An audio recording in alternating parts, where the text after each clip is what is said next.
Hello students and my dear friends, once again most welcome to all of you in my YouTube channel Amy Academy. आज की इस video में class 10th का chapter 1 real numbers का introduction part 2 video, जिसमें Euclid division lemma theorem 1.1 करेंगे। तो चलिए शुरू करते हैं आज का ये वीडियो।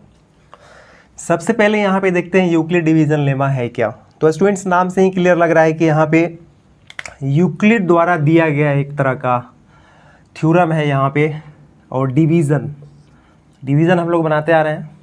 और लेमा का मतलब होता है एक प्रूफ किया हुआ स्टेटमेंट जो किसी दूसरे स्टेटमेंट को प्रूफ करने का काम करता है। ठीक है। So given positive integers A and B, there exist unique integers Q and R satisfying A is equal to B Q plus R, where R is less than B, R is greater than 0 and r is equal to 0. Okay, so this is very important result। इस result को समझने के लिए यहाँ पे एक example मैं लेता हूँ स्टूडेंट्स। ठीक है। सपोज मान लीजिए हमारे पास पॉजिटिव इंटीजर्स यहाँ पे 5 है और 10 है। ठीक है। और यहाँ पे 10 ग्रेटर देन 5। सो 5 से इसको डिवाइड करेंगे तो ये 2 टाइम्स में यहाँ पे ये 0 हो जाएगा। ठीक है। So students, we know that this is divisor, इसे हम लोग डिवाइजर कहते हैं। ठीक है। And this is dividend and this is quotient and this is remainder. और हम लोग काफ़ी पहले से इस चीज़ को करते आ रहे हैं स्टूडेंट्स। डिवीज़न को प्रूफ करते थे। कैसे करते थे कि डिविडेंड बराबर dividend is equal to divisor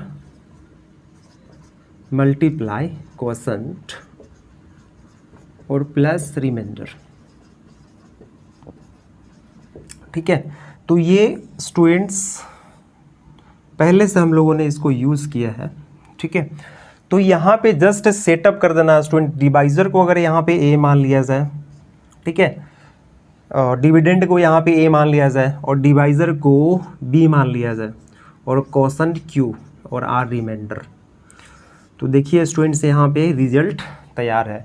लेकिन इसका कंडीशन है स्टूडेंट्स कि जो आर है रिमाइंडर, ये आपका 0 से छोटा होना चाहिए, बी से छोटा होना चाहिए, 0 से बड़ा होना चाहिए और r 0 के बराबर होना चाहिए। ठीक है। तो यही आपका यूक्लिड डिवीजन लेमा है। बस इतनी सी बात याद रखना है इस रिजल्ट को। a is equal to B Q plus R, where r is less than b and r is greater than 0 and r is equal to 0। इतनी सी बातें याद रखनी है। अब इसी स्टेटमेंट को हम लोग यूज़ करेंगे स्टूडेंट SCF फाइंड आउट करने में, जहाँ पे हम लोग यूक्लिड डिवीज़न एल्गोरिदम बोलते हैं। यूक्लिड डिवीज़न एल्गोरिदम एक तरह का स्टेप है।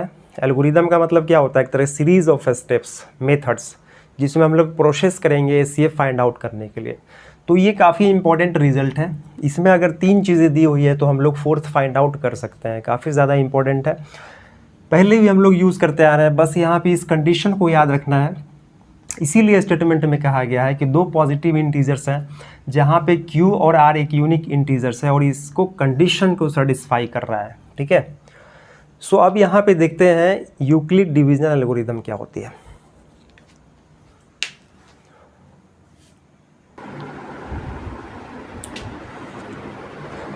सो स्टूडेंट्स, यहाँ पे अब हम लोग देखते हैं यूक्लिड डिवीजन एल्गोरिदम प्रोसेस, देखते हैं कि किस तरह से SCF फाइंड आउट करनी है। ठीक है। So to obtain the SCF of 2 positive integers, मान लीजिए हमने C और D ले लिया। ठीक है। तो C is greater than D, follow the step below. तो यहाँ पे अप्लाई करेंगे हम C से D यूक्लिड डिवीजन लेमा। तो C is equal to D Q plus R, और R का कंडीशन हो जाएगा स्टूडेंट्स D से छोटा और 0 से बड़ा या 0 के बराबर। ठीक है। तो अगर R 0 हो जाता है स्टूडेंट्स, यहाँ पे रिमाइंडर अगर 0 हो जाता है तो D हमारा SCF हो जाएगा C और D का। ठीक है। लेकिन अगर R 0 नहीं होता है तो हम फिर से यूक्लिड डिवीजन लेमा को अप्लाई करेंगे। ठीक है। D एंड R को। फिर 3 नंबर प्रोसेस कहता है continue the process till the remainder is zero, जब तक से रिमाइंडर ज़ीरो नहीं होता है प्रोसेस को करते रहना है, ठीक है ना। और फाइनली जब रिमाइंडर ज़ीरो हो जाएगा तो जो डिवाइज़र होगा स्टूडेंट्स वही रिक्वायर्ड एचसीएफ होगा। चलिए एक एग्जाम्पल के माध्यम से समझते हैं स्टूडेंट्स। सपोज मान लीजिए हमसे कहा जाए कि find the HCF of 5n 32 using Euclid division lemma, ठीक है, algorithm, okay, Euclid division algorithm. तो यहाँ पे सबसे पहले स्टूडेंट्स कंडीशन देखिए कि 32 इज़ ग्रेटर देन 5, तो यहाँ पे छोटे नंबर से डिवाइड करेंगे बड़े नंबर को। सो 5 से डिवाइड करेंगे, 6 बार में ये हो गया 30, माइनस करेंगे 2 रिमाइंडर आ गया। फिर यहाँ पे डिवाइड करेंगे रिमाइंडर से डिवाइज़र को, तो ये आ गया 2 बार में 4, यहाँ 1 आ गया। फिर इस 2 को डिवाइज़र को लाएंगे, 2 बार में ये 0 हो जाएगा, ठीक है। तो ये प्रोसेस स्टूडेंट्स हम लोग बहुत पहले से करते आ रहे हैं, कोई नई चीज़ नहीं है, ठीक है। तो देखिए स्टूडेंट्स फर्स्ट स्टेप में यहाँ पे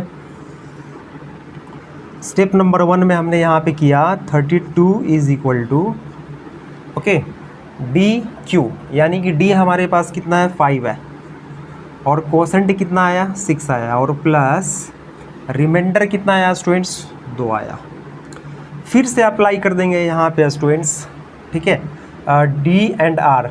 तो डी हमारे पास क्या है, ये 5 है, तो यहाँ से इसको अप्लाई कर दिया गया है स्टूडेंट्स। सो लिखेंगे 5 इज़ इक्वल टू, ये हो जाएगा 2 मल्टीप्लाई 2 क्वोशंट यहाँ पे है, और प्लस 1, ठीक है। फिर से रिमाइंडर 0 नहीं आया तो फिर से अप्लाई कर देंगे स्टूडेंट्स यहाँ पे, तो ये हो जाएगा 2 is equal to 1 multiply quotient यहाँ पे 2 है, ठीक है, और प्लस 0। तो यहाँ रिमाइंडर 0 हो गया स्टूडेंट्स। इन कंडीशन में जो एचसीएफ होगा स्टूडेंट्स वो आपका डिवाइज़र होगा, तो यहाँ पे डिवाइज़र क्या है स्टूडेंट्स 1 है, इसलिए एचसीएफ इज़ इक्वल टू 1।